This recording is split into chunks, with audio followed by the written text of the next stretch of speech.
Hello my dear student आज से हम आपकी हिंदी की क्लास शुरू कर रहे हैं जो नवोदय विद्यालय के सिलेबस में है। हम आपको वही पढ़ाएंगे और बुक के द्वारा ही पढ़ाएंगे जो भी पूरा सिलेबस है ना। तो देख रहे होंगे हमने ये बुक खोल रखी है, ये जवाहर नवोदय विद्यालय की ही बुक है। इसके अनुसार ही हम आपको पूरी हिंदी कराने वाले हैं, ठीक है जी।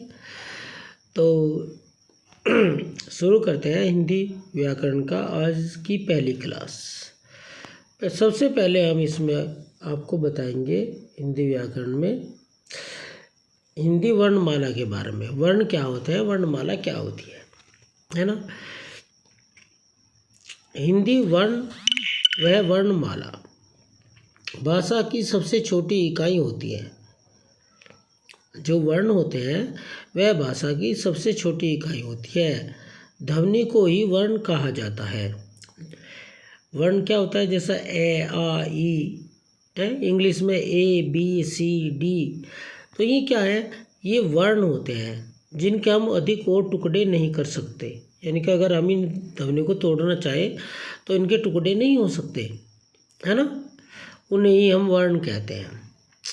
हिंदी वर्णमाला में मूलतः लेखन के आधार पर 52 वर्ण होते हैं, है ना,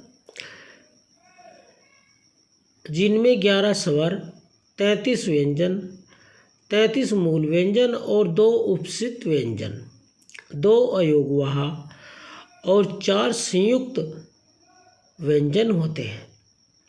अगर आप छोटे बच्चों की किताब उठा के देखें जिसमें एक अनार लिखे रहते हैं, ए आ ई वाली हिंदी की फर्स्ट की, UKG की, LKG की, तो उसमें आपको ये सभी मिल जाएंगे, ठीक है जी।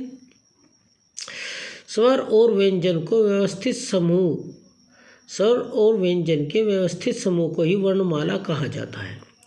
यानी कि जो भी आप लिखते हैं ए आ ई ऊ और आगे ज्ञानी तक लिखते हैं, तो इनका जो ये क्रम होता है बुक आपकी बुक में लिखा रहता है, इसी क्रम को ही वर्णमाला कहते हैं। अगर आप इनका क्रम बदल दें या अलग अलग कर दें तब ये वर्णमाला नहीं होंगे, ठीक है जी।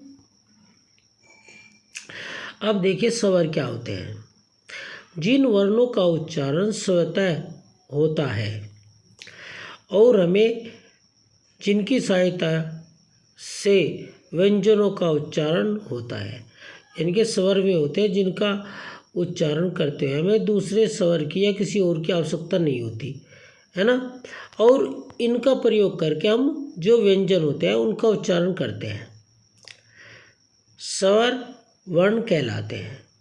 यानी कि हम दूसरे रूप में कह सकते हैं कि भाई जिनका उच्चारण करते समय मुख से ध्वनि बिना आसानी से निकल जाए, या जिनका जो अपने आप में एक पूर्ण ध्वनि है, यानी कि जिसमें हम और ध्वनि नहीं जोड़ सकते, है ना, तो वे स्वर कहलाते हैं। सामान्य रूप से जो स्वर होते हैं वे अलेविन होते हैं, जो इस प्रकार है ए आ ई बड़ी, छोटा ऊ, बड़ा ऊ, री, ए, आई, ओ, औ।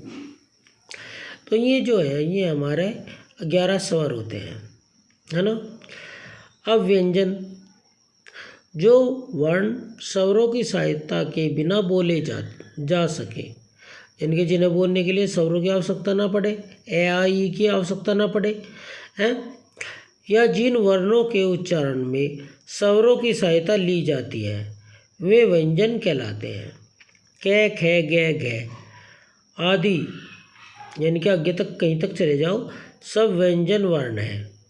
व्यंजन वर्णों की संख्या 35 और मूल व्यंजन 33 और 2 उपस्थित व्यंजन होते हैं, ठीक है जी। यानी कि कै से लेकर आगे तक सभी व्यंजन होते हैं, 35 होते हैं टोटल। अब होता है अयोगवाह। अयोगवाह क्या होता है, ऐसे वर्ण जो न तो स्वर हैं और न ही व्यंजन है, अयोगवाह कहलाते हैं, किंतु इन्हें स्वरों की श्रेणी में रखा गया है। अंग और अण 2 अयोगवाह होते हैं। अंग को अनुस्वार तथा अण्य को विसर्ग कहते हैं।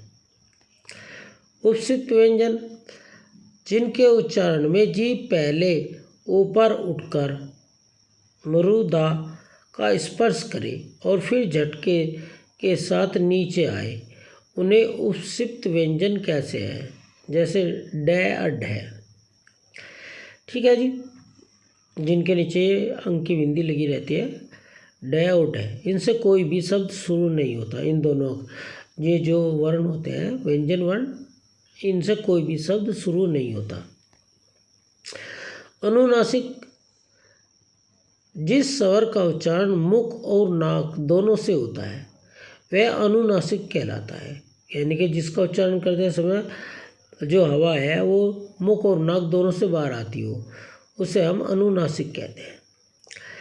इसका चिन्ह जो चंद्रबिंदु होता है ना, जैसे चांद पर लगता है, जैसे दिखा गया आँख, ऊँट, चांद आदि पे लगता है, तो